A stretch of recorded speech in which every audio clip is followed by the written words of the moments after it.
কালি গাইছ আমি এটা বেলেগ জেগাত যাই আছোঁ।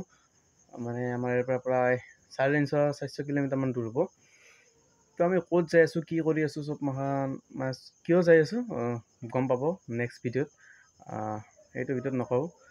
আৰু আমি কোন কোন যাম, কিয় যাম, এই সকলোবিলাক কৈ আছোঁ। আমি ট্ৰেইনত যাম, মানে আধা ৰাস্তা গাড়ীত যাব লাগিব আৰু আধা ৰাস্তা আমাৰ ট্ৰেইনেদি যাব লাগিব। এটা SSCৰ কাৰণে এটা বিশেষ গুৰুত্বপূৰ্ণ ভিডিঅ' হ'ব এইটো, আৰু আপোনালোকে চাব। মানে ট্ৰেইনিং কৰি আছোঁ, প্ৰেক্টিচ কৰি আছোঁ, মানে নিজৰ সামৰ্থ্য অনুযায়ী যিখিনি পাৰা পৰ্যন্ত, যিখিনি কষ্ট কৰিব পৰা যায় নিজৰ সামৰ্থ্য অনুযায়ী যিখিনি কৰি আছোঁ। তো বেলেগ আৰু কি ক'ম, ভগৱানে মূৰ দাঙি চালে হ'ল।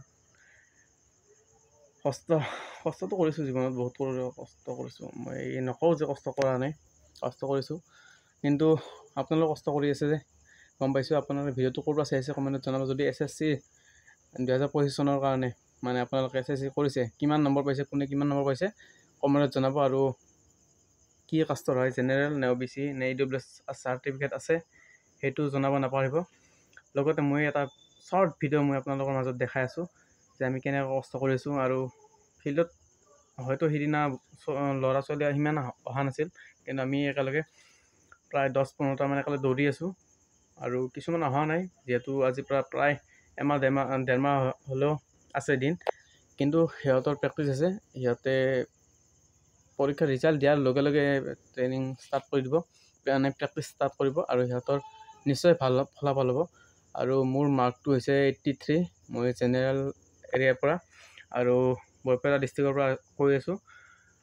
মোৰ মাৰ্কটো হৈছে 83, আৰু নৰ্মেলাইজেশ্যন মাৰ্ক দিয়া নাই। যদি নৰ্মেলাইজেশ্যন মাৰ্ক দিয়ে মোটামুটি 90+ হ'ব চাগে, আৰু 90+ হ'লে কিবা এটা চান্স আছে। আপোনালোকে আশীৰ্বাদ কৰিব। যদি মোৰ চান্স থকা বুলি ভাবে তেতিয়াহ'লে কমেণ্টত মানে জনাব যে পাৰিবা বা চান্স আছে, কিবা এটা জনাব, ভাল লাগিব। মানে নিজকে উৎসাহ দিব আপোনালোকে যে কিবা এটা কৰিব পাৰিম, কিবা এটা কৰিব নোৱাৰিম। সেইটো আপোনালোকৰ মতামতটো জনাব নাপাহৰিব। ভিডিঅ'টো বেছি দীঘল নকৰোঁ, কিন্তু যোৱাকালি আমি ক'ত যাম, কি কৰিম, আৰু সকলোবিলাক ভিডিঅ' দেখাই আছোঁ। নিশ্চয় আপোনালোকে গম পাব। তো আজিলৈ এৰিছোঁ, বাই বাই।